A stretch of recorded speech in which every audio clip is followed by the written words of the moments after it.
Hello, I'm Amelia Thornton, and today I will be talking about syphilis. Syphilis is an STD, and the history behind it is very interesting. So that's what we'll be talking about. First, the symptoms, get this out of the way. It first starts out as a genital ulcer. The second stage consists of rashes all over your body, most prominent around the face.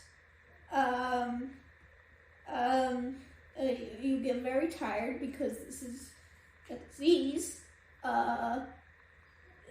Fever, again, because this is a disease. Weight loss, disease, a headache, hair loss, and at times organ damage. It can vanish only to reappear as a third stage years later.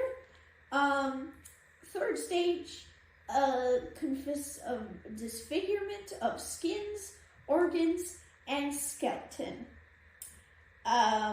And in a lot of old art, you will often see people with a replacement nose because it also attacks cartilage. So your nose can fall off. Pretty disgusting, I know.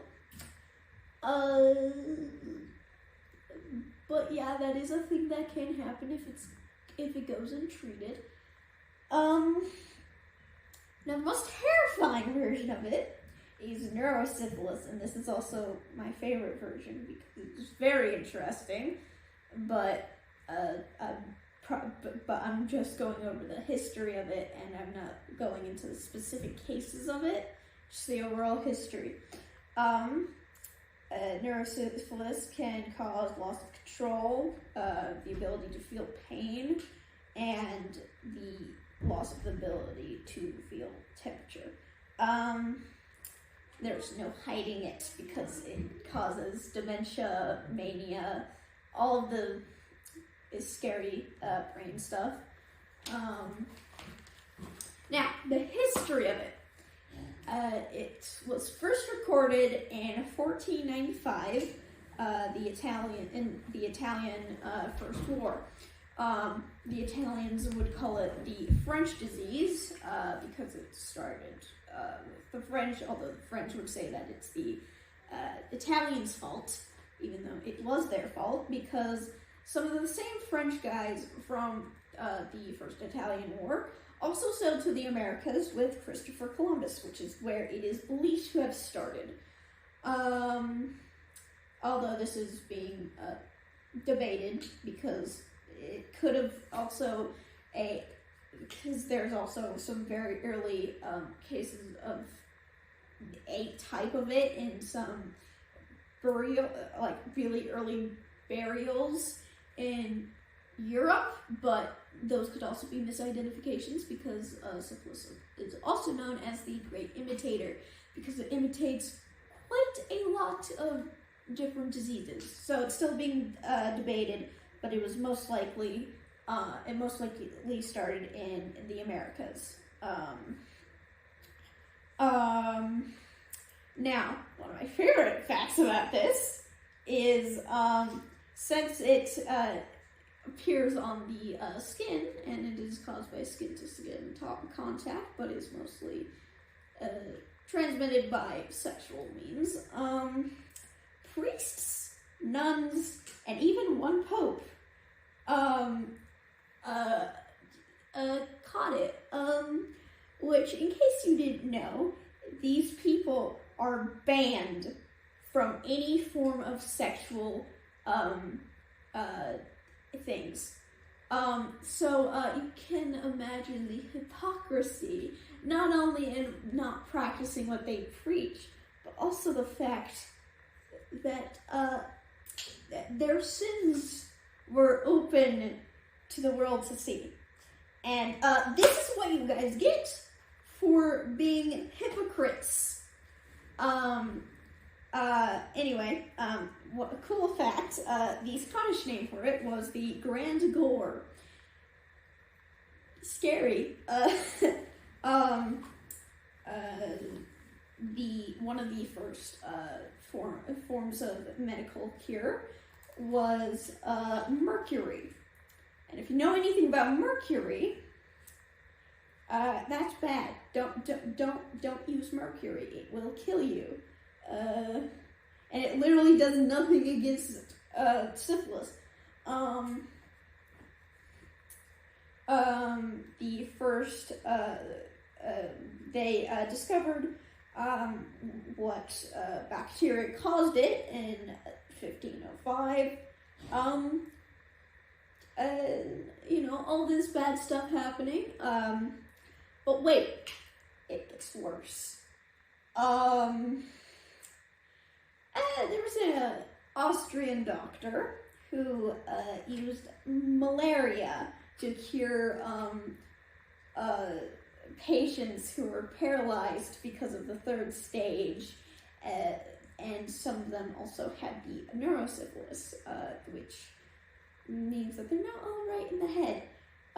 He used malaria on them. Guess what he became later on? This is also in the 1900s. If you guessed a Nazi, you would be very correct. He also got a Nobel Peace Prize, which, ironic.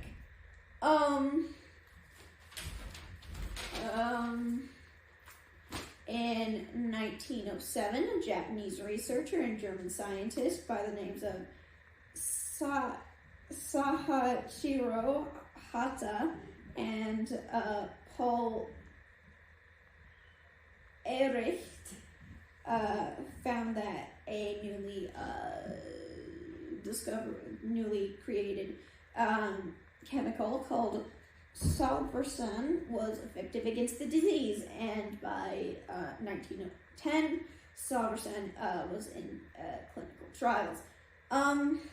During World War I, soldiers would give syphilis to their buddies so that they could get 4 weeks away from fighting. They were that desperate. Then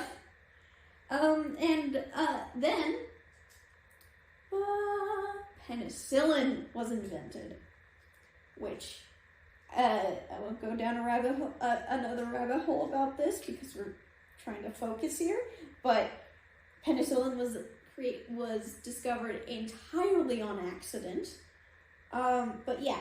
And then now we get to an even worse, darker part.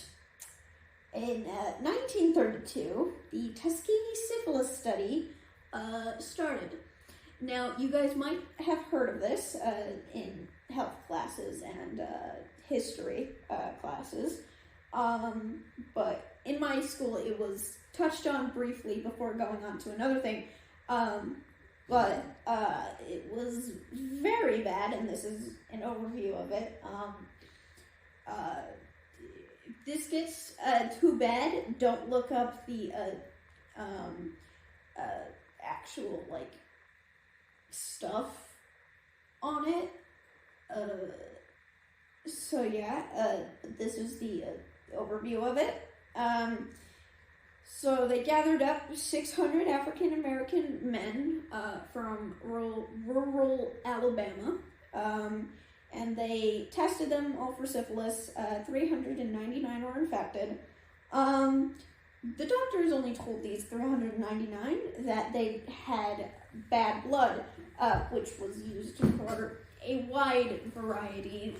That term was used for a wide variety of diseases, which range from syphilis to anemia.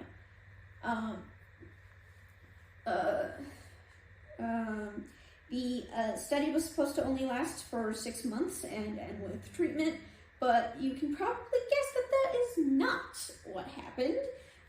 Instead, the study continued on for 40 years, and the people involved specifically did not tell the people that they had syphilis. or that, they made sure that they did not get treatment. No matter where these people went, they were not allowed to get treatment. Not even the military was allowed to give them treatment.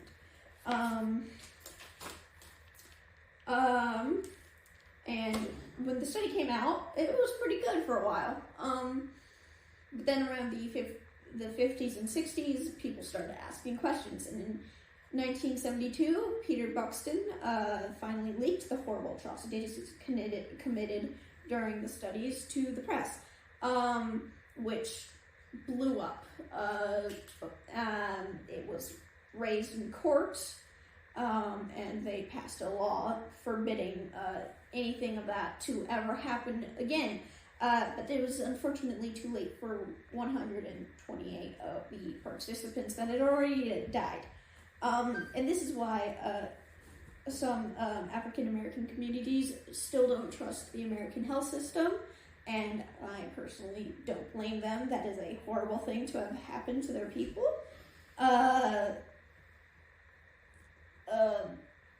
So yeah, it declined after penicillin and the study came out, but is unfortunately back on the rise along with tuberculosis, because we have stopped looking for it and testing. I mean, we haven't stopped testing for it, but we're not specifically looking for it anymore. But luckily, it is now very survivable because of our immune systems being able to identify it after the 600 years that have passed it since it first came to Europe, and along with the rise of safe, cheap medicine and knowledge. Of course, if you suspect that you might have an STD, of course, go check with your doctor. There's multiple ways to check for STDs, and luckily it's very cheap and survivable now. So, I hope you understood my rambling. Yeah.